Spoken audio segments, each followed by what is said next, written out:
नमस्कार दोस्तों, मैं हूं आपकी दोस्त मुदिता और आप सभी का हार्दिक स्वागत है मुदिता आईएएस वॉरियर्स पर।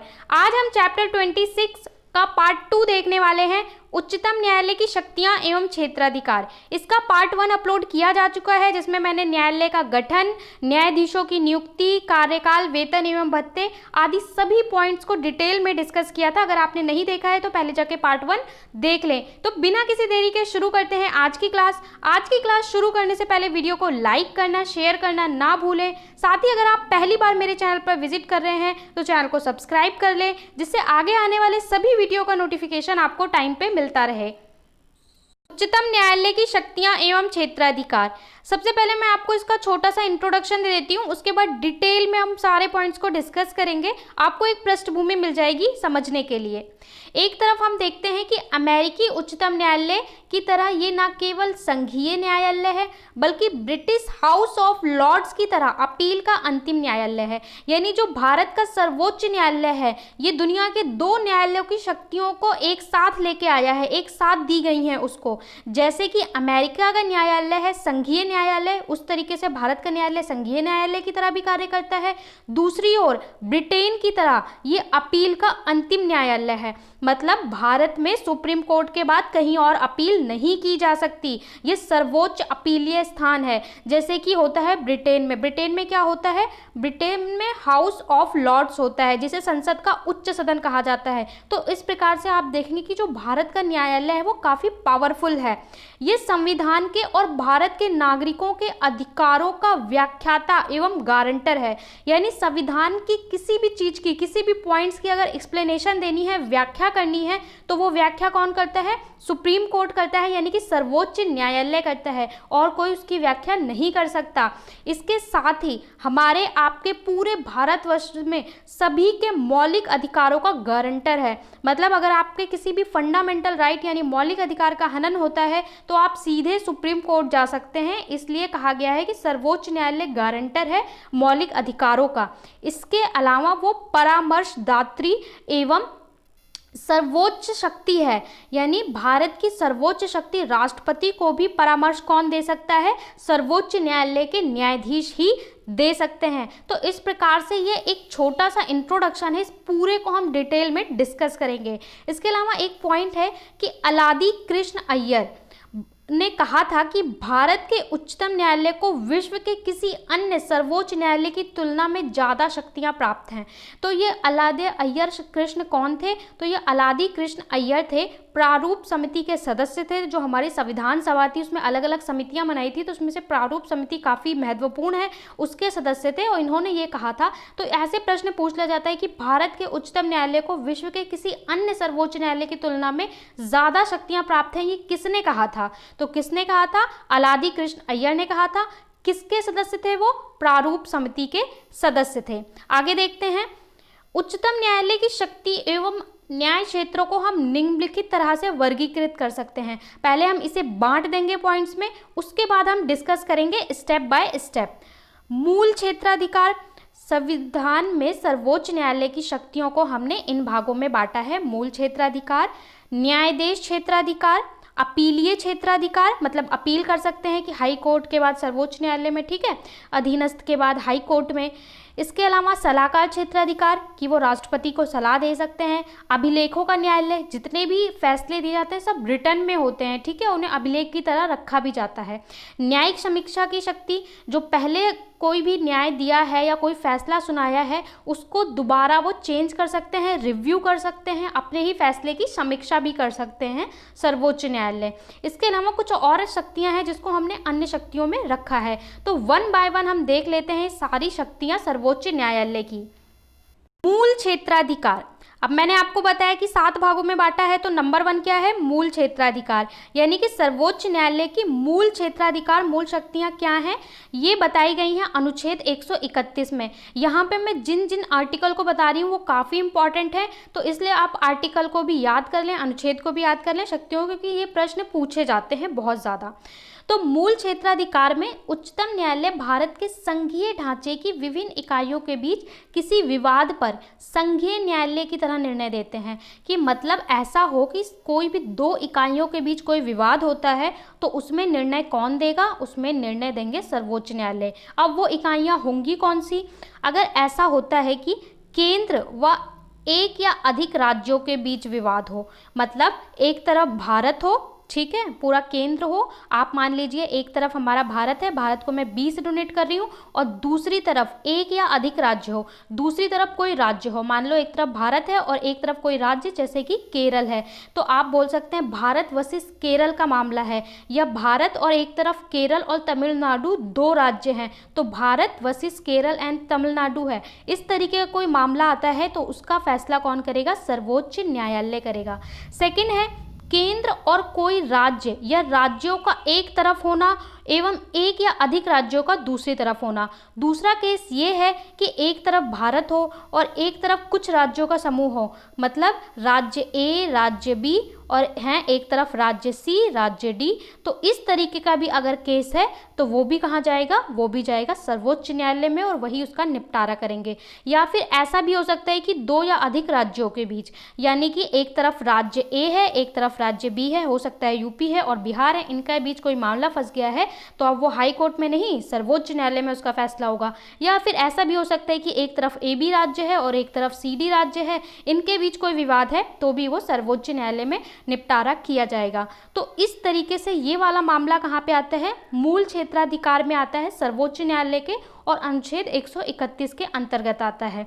मैंने ग्रीन पॉइंट हाईलाइट किया है, आपको पता है ग्रीन पॉइंट मैं उसी को हाईलाइट करती हूँ जो आपको रिमेंबर रखना होता है, याद करना होता है। संघीय विवाद पर उच्चतम न्यायालय में विशेष मूल न्याय क्षेत्र निहित है। इसका क्या अर्थ है? विशेष मूल न्याय क्षेत्र, मतलब इस तरीके की जो शक्ति प्राप्त है ये केवल और केवल सर्वोच्च न्यायालय को प्राप्त है, ठीक है, और किसी भी न्यायालय को प्राप्त नहीं है। इस तरीके का कोई भी मामला होगा तो कोई और न्यायालय नहीं देख सकता, तो ये इसकी अपनी इकलौती शक्ति है, किसी और न्यायालय को यानी हाई कोर्ट वगैरह को ये शक्ति नहीं दी गई है। आपको मूल क्षेत्राधिकार क्लियर हो गया होगा।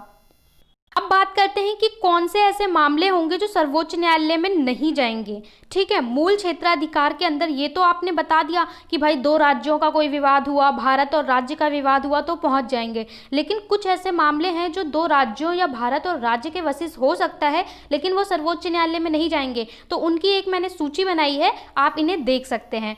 अंतर्राज्यीय जल विवाद, अंतर्राज्यीय जल विवाद से सर्वोच्च न्यायालय को अलग रखा गया है, या फिर नदी जल विवाद भी आप कह सकते हैं, और ये आता है आर्टिकल 262, अनुच्छेद 262 के अंतर्गत आता है, और इसमें इसको सर्वोच्च न्यायालय में नहीं ले जाया जा सकता।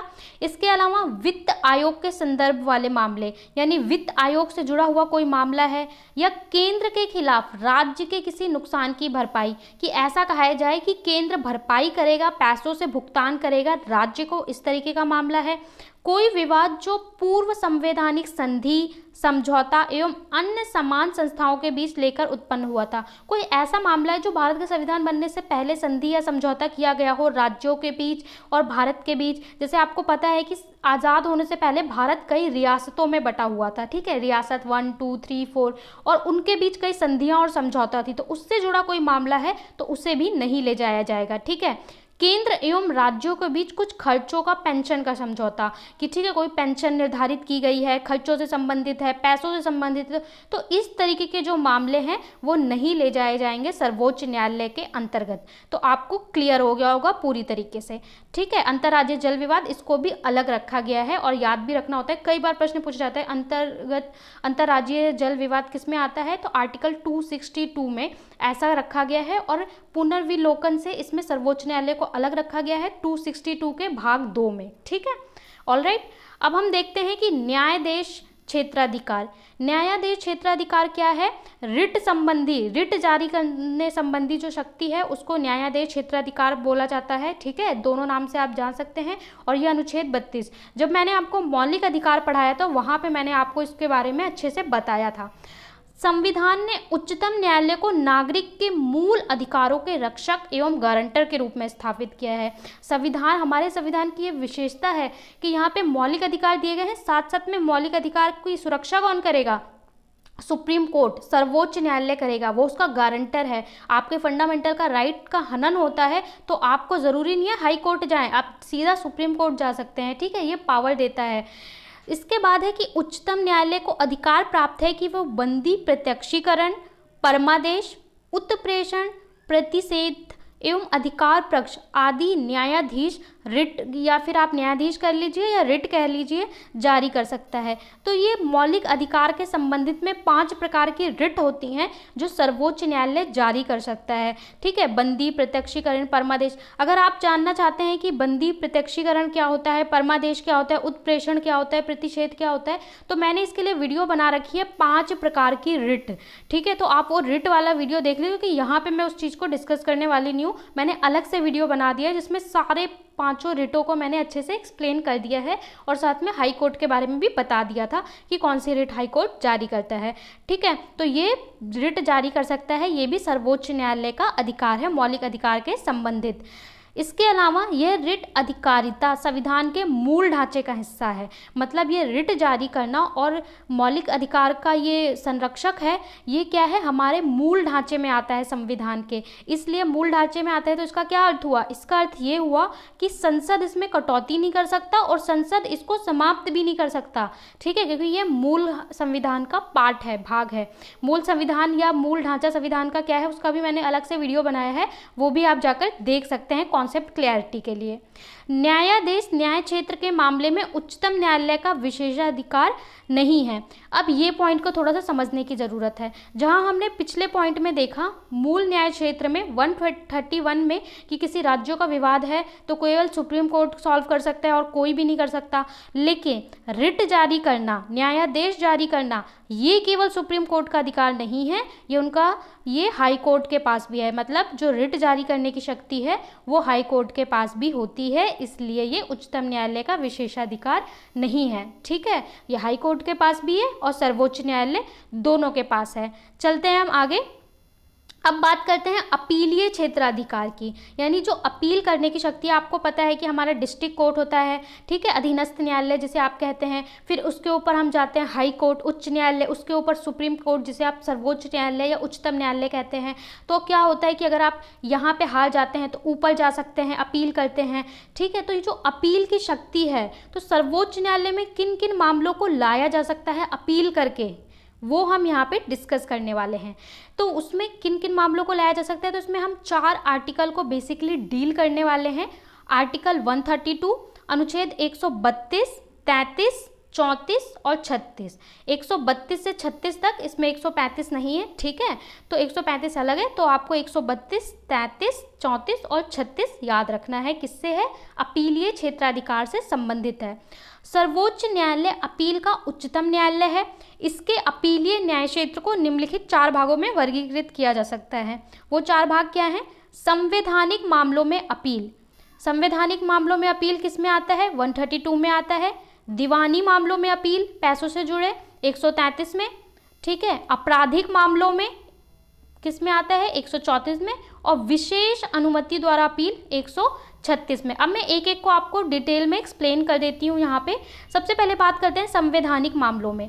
अगर कोई ऐसा मामला है जो हाई कोर्ट में है, वहाँ पे निर्णय दिया गया, लेकिन ऐसा प्रश्न उठता है कि उसमें किसी निर्णय पर संविधान की व्याख्या की आवश्यकता है, ठीक है, और ये उच्च न्यायालय प्रूव कर देता है कि यहाँ संविधान की व्याख्या की ज़रूरत है, तो ऐसे केस को लाया जा सकता है किसमें, संवैधानिक मामले के थ्रू सुप्रीम कोर्ट में लाया जा सकता है, क्योंकि जो एक्सप्लेनेशन है, व्याख्या करेंगे, वो सर्वोच्च न्यायालय में ही दी जाएगी। तो इस तरीके से ऐसा लगता है कि भाई कानून में ज़रूरत है और संविधान में कुछ असंवैधानिक है या इसकी एक्सप्लेनेशन ज़रूरी ही है करनी, और जो सर्वोच्च न्यायालय द्वारा ही की जा सकती है, तो ये संवैधानिक मामलों के थ्रू, अपील के थ्रू आएगा और आर्टिकल 132 के थ्रू आएगा, कहाँ पे, सर्वोच्च न्यायालय में, ठीक है, हाई कोर्ट से। अब बात करते हैं सेकंड 132 के बाद 133 आर्टिकल की, दीवानी मामलों में अपील। यानी दीवानी मामलों में अपील कब होगा, जब ऐसा प्रश्न आता है कि कोई जो मुद्दा है वो सार्वजनिक हित से जुड़ा हुआ है, सारे सार्वजनिक हित से जुड़ा हुआ है और कानूनी संबंधी है, जहां सर्वोच्च न्यायालय को सर्वोच्च न्यायालय को निर्णय लेना ज़रूरी हो गया है। तो ऐसे केस में मामला दीवानी मामले के थ्रू लाया जाएगा, ठीक है। अगर दीवानी मामला है तो उसको लाया जाएगा किसके, आर्टिकल 133 के तहत। इसमें एक चीज़ आपको याद रखनी है कि इसमें पहले ऐसा था कि कोई 20,000 तक का कोई केस है तो उसको लाया जाएगा, 20,000 रुपये तक का कोई केस है तो उसको लाया जाएगा सर्वोच्च न्यायालय में। लेकिन बाद में इसे 30वें संविधान संशोधन अधिनियम द्वारा यानी 30th कॉन्स्टिट्यूशनल अमेंडमेंट द्वारा इसको 1972 में रद्द कर दिया गया, यानी कि कोई भी पैसे की सीमा हटा दी गई, कोई भी पैसे की लिमिट हटा दी गई। इसके बाद बात करते हैं आपराधिक मामलों में अपील। आपराधिक मामलों में अपील कब होगी, मान लो कोई केस था जो अधीनस्थ न्यायालय में गया, वहाँ पे किसी बंदे को दोषी नहीं सिद्ध, दोषी जो था उसे रिहा कर दिया गया, छोड़ दिया गया, लेकिन वही मामला जाता है हाई कोर्ट में तो हाई कोर्ट उसे सजाए मौत दे देते हैं यानी मृत्यु दंड दे देते हैं।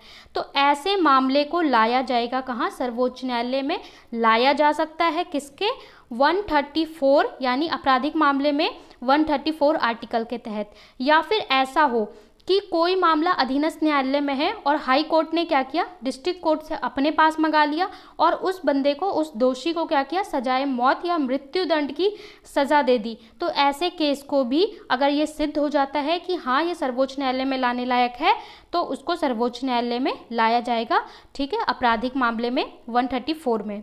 इसके बाद बात करते हैं विशेष अनुमति द्वारा अपील। विशेष अनुमति द्वारा अपील में क्या है कि भारत के क्षेत्र में, जो पूरा भारत क्षेत्र है, भारत के क्षेत्र में कोई भी न्यायालय या न्यायाधिकरण है कोई भी, तो उसके द्वारा दिए गए निर्णय, दंड या किसी भी प्रकार का जो भी उनने फैसला दिया है उसके विरुद्ध सुप्रीम कोर्ट चाहे तो उसके विरुद्ध अपने यहाँ अपील करने की वो स्वेच्छा से आज्ञा दे सकते हैं कि भाई आप इसके खिलाफ सुप्रीम कोर्ट में अपील कर सकते हैं, ठीक है। भारत में बस वो चीज़, वो न्यायालय आना चाहिए। इसमें एक एक्सेप्शन केस है कि कोई अगर सैनिक कानून द्वारा स्थापित कोई न्यायालय है, वहाँ पे कोई निर्णय दिया गया है तो उसके खिलाफ सर्वोच्च न्यायालय निर्णय नहीं ले सकते, अनुच्छेद 136 के तहत भी नहीं मंगा सकते, ठीक है। तो जो सैनिक कोर्ट होते हैं उसको अलग रखा गया है इससे। तो इस तरीके से आप समझ सकते हैं संवैधानिक, दीवानी मामले, आपराधिक और विशेष मामले। तो आपको सारे पॉइंट्स क्लियर हो गए होंगे। सलाहकार क्षेत्राधिकार, अनुच्छेद 143। अनुच्छेद 143 बहुत इंपॉर्टेंट है, राष्ट्रपति वाले चैप्टर में भी मैंने आपको पढ़ाया है और आपने भी कहीं ना कहीं अनुच्छेद 143 जरूर पढ़ा होगा। संविधान में अनुच्छेद 143 राष्ट्रपति को 2 श्रेणियों के मामले में उच्चतम न्यायालय से राय लेने का अधिकार देता है। यानी राष्ट्रपति को ऐसा लगता है कि कोई मामला विधिक से जुड़ा है, विधि से जुड़ा है, जिसमें उसे राय लेनी चाहिए तो वो सर्वोच्च न्यायालय से राय ले सकते हैं। वो मामले क्या होंगे, सार्वजनिक महत्व के किसी मामले पर विधिक प्रश्न उठने पर, यानी कोई ऐसा मामला है जो सार्वजनिक हित से जुड़ा हुआ है और कोई विधिक प्रश्न उठता है तब वो राय ले सकते हैं। किसी पूर्व संवैधानिक संधि, समझौते आदि मामले पर किसी विवाद के उत्पन्न होने पर भी राष्ट्रपति फैसला ले सकते हैं, राष्ट्रपति परामर्श ले सकते हैं। इसे परामर्श क्षेत्राधिकार भी कहते हैं। किससे ले सकते हैं, सर्वोच्च न्यायालय के न्यायाधीश से। तो अब इसमें भी 2 केसेस हैं।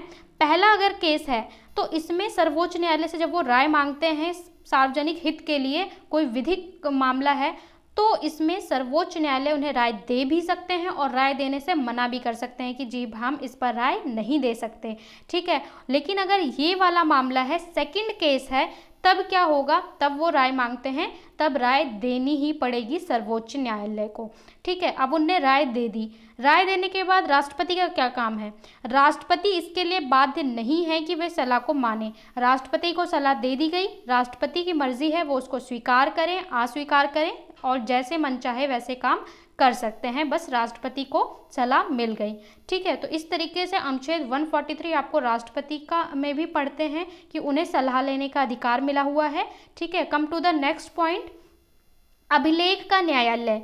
जो सर्वोच्च न्यायालय है उसे अभिलेख का न्यायालय क्यों कहा जाता है वो देख लेते हैं। अभिलेख के न्यायालय के रूप में उच्चतम न्यायालय के पास 2 शक्तियां हैं। उच्चतम न्यायालय को कार्यवाही एवं उसके फैसले सर्वकालिक अभिलेख व साक्ष्य के रूप में रखे जाएंगे। इन अभिलेखों पर किसी अन्य अदालत में चल रहे मामले के दौरान प्रश्न नहीं उठाया जा सकता।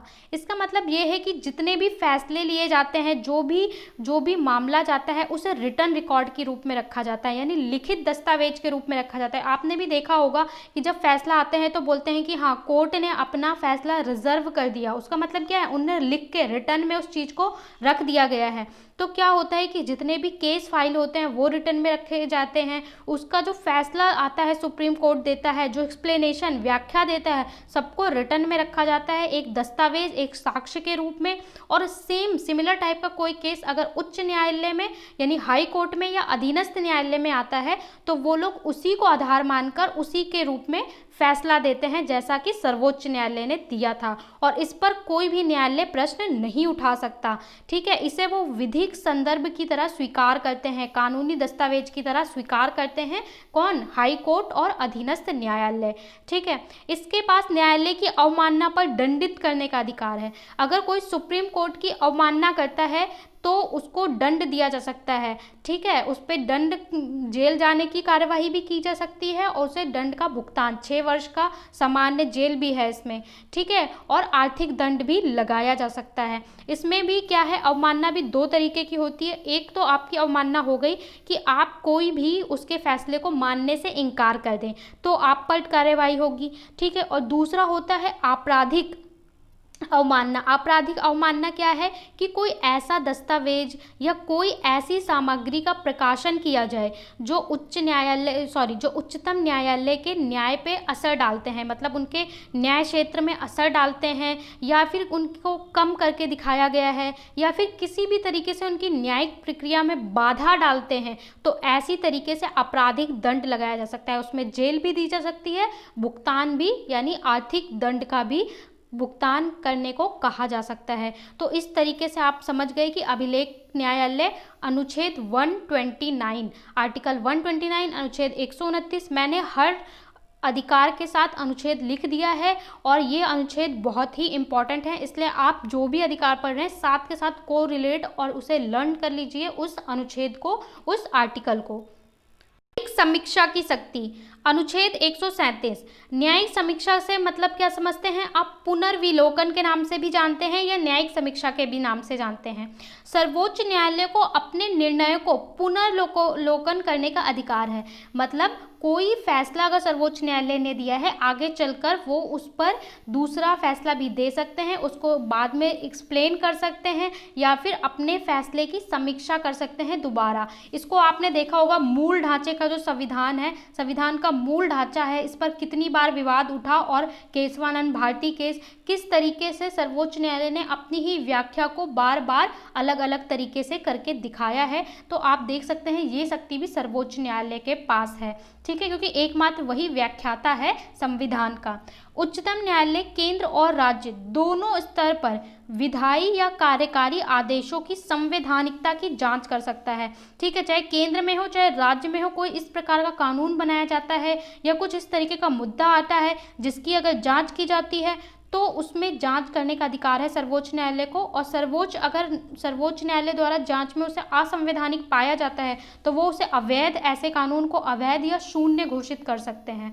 ठीक है, और इसका एग्जाम्पल आप देख सकते हैं एनजेएसी में। ठीक है, जो बनाया गया था, जब उसकी जांच करी तो सर्वोच्च न्यायालय ने उसको क्या कर दिया? शून्य घोषित कर दिया, असंवैधानिक, अवैध घोषित कर दिया। तो इस तरीके से अपने ही निर्णय का पुनर्विलोकन करने की शक्ति भी है। ठीक है, अपने निर्णय की समीक्षा करके उसको बाद में उसकी व्याख्या बदली जा सकती है। और साथ में कोई किसी भी प्रकार का विधिक कानून अगर इस तरीके का बनता है और वो जाता है और उसको असंवैधानिक पाया जाए तो उसे भी अवैध घोषित करने की शक्ति है हमारे सुप्रीम कोर्ट के पास, अनुच्छेद 137 के अंतर्गत। अब देखते हैं अन्य शक्तियाँ। अन्य क्या क्या शक्तियाँ हैं जो सर्वोच्च न्यायालय के पास हैं? अपने स्वयं के फैसले की समीक्षा करने की शक्ति प्राप्त है। मैंने अभी आपको बताया कि अपने स्वयं के फैसले की, यानी कि उसने पहले कुछ और निर्णय दिया था, बाद में उसे बदलकर कुछ और देते हैं। जैसे कि परामर्श वाला मैंने आपको बताया था पिछली क्लास में कि परामर्श वाली जो शक्ति थी उसको 1982 में कहा गया कि नहीं, बस आदान प्रदान है। फिर 1993 में कहा कि नहीं, बाध्य है। फिर 98 में कॉलेजियम आ जाता है। तो अपने ही फैसले की वो समीक्षा कर सकते हैं। उच्च न्यायालय में लंबित पड़े मामले को वो मंगवा सकते हैं और उनका निपटारा कर सकते हैं। ऐसा लगता है कि उच्च न्यायालय में कोई मामला पड़ा है और उसका फैसला किया जाना ज़रूरी है, तो वो उसे अपने पास बुला सकते हैं, उसका निपटारा भी कर सकते हैं सर्वोच्च न्यायालय। या फिर ऐसा भी हो सकता है कि किसी मामले को एक हाई कोर्ट से उठाकर दूसरे हाई कोर्ट में स्थानांतरित भी किया जा सके। ठीक है, तो ये भी पावर है सुप्रीम कोर्ट के पास। राष्ट्रपति एवं उपराष्ट्रपति के निर्वाचन के संबंध में किसी प्रकार का अगर विवाद हो तो वो सर्वोच्च न्यायालय में ही सुलझाया जाता है। ऐसा नहीं किसी हाई कोर्ट में नहीं जाता, क्योंकि राष्ट्रपति या उपराष्ट्रपति में कोई ऐसा होता है कि इनका चुनाव में कोई गड़बड़ी हुई है या कोई ऐसा विवाद उठता है तो वो सर्वोच्च न्यायालय में ही जाएगा, वही निपटारा होगा। संघ लोक सेवा आयोग यानी यूपीएससी के अध्यक्ष एवं सदस्यों के व्यवहार एवं आचरण की जांच करता है कौन? सर्वोच्च न्यायालय। इनके आचरण पे कोई बात उठती है तो उसकी जांच कौन करेगा? सर्वोच्च न्यायालय करेगा। और अगर वो सिद्ध हो जाता है कि हाँ इनका जो व्यवहार है वो दुर्व्यवहार इन्होंने किया है या सही नहीं है, तो वो अपील कर सकते हैं, सिफारिश कर सकते हैं राष्ट्रपति से उन्हें हटाने के लिए। ठीक है, संविधान का इकलौता व्याख्याता है, यह आप सबको पता है कि संविधान का एक्सप्लेनेशन यानी उसकी जो व्याख्या की जाती है वो किसके द्वारा की जाती है? सर्वोच्च न्यायालय के द्वारा ही की जाती है। तो इस प्रकार ये सारी की सारी क्या हैं? शक्तियां हैं हमारे सुप्रीम कोर्ट की। उच्चतम न्यायालय की स्वतंत्रता। अब उच्चतम न्यायालय है वो स्वतंत्र रूप से कार्य कर सके, उसके कार्य में कोई बाधा ना हो, कोई भी कार्यवाही करते वक्त, किसी भी फैसले में निर्णय लेते वक्त उसे ये डर ना हो कि उसके साथ उसके कार्यकाल को लेकर या किसी भी तरीके से उसको खतरा हो सकता है। इसके लिए स्वतंत्रता सुनिश्चित की गई है सर्वोच्च न्यायालय की। तो वो स्वतंत्रता को हम किस प्रकार से देखते हैं, इसको मैंने 10 पॉइंट्स में बांटा हुआ है। इस 10 पॉइंट्स को आप अगर एग्जाम में इलेबोरेट कर देते हैं तो आपको अच्छे मार्क्स मिल जाएंगे। ठीक है, सबसे पहले नियुक्ति का तरीका। जो सर्वोच्च न्यायालय के न्यायाधीश होते हैं उनकी नियुक्ति में कोई भी राजनीतिक इंसान को शामिल नहीं किया गया है। इसका मतलब ये है कि जब उनकी नियुक्ति की जाती है तो उसमें कुछ न्यायाधीशों का पैनल होता है, जो मैंने आपको बताया था कॉलेजियम प्रणाली अपनाई जाती है, तो उसके अंतर्गत ही उनकी नियुक्ति की जाती है। इससे उन्हें स्वतंत्रता ये मिलती है कि कोई भी राजनीतिक पर्सन उसमें इन्वॉल्व नहीं होता है। ठीक है, सेकंड है कार्यकाल की सुरक्षा, यानी कि उनकी नियुक्ति तो राष्ट्रपति करते हैं लेकिन उनको राष्ट्रपति हटा नहीं सकते। ठीक है, राष्ट्रपति कभी भी चाहे तो उनको हटा नहीं सकते। उनको हटाने के लिए संविधान में एक पूरी प्रक्रिया का उल्लेख किया गया है, वो प्रक्रिया मैंने आपको बताई थी कल। ठीक है, महाभियोग जैसी प्रक्रिया होती है, पूरा लोकसभा राज्यसभा में प्रस्ताव पारित होना चाहिए। ठीक है, 100 और 50 मेंबर के हस्ताक्षर होने चाहिए, अगर लोकसभा में है तो 100, राज्यसभा में है तो 50, स्पीकर के द्वारा एक्सेप्ट किया जाना चाहिए। तो इस तरीके से उन्हें कार्यकाल की सुरक्षा मिलती है। और एक अच्छी बात है कि आज तक भारत में किसी को भी महाभियोग लगाकर किसी भी न्यायाधीश को हटाया नहीं गया है। तो ये बताता है कि उन्हें कार्यकाल की सुरक्षा दी जाती है जिससे वो अपना कार्य स्वतंत्र रूप से कर सकें।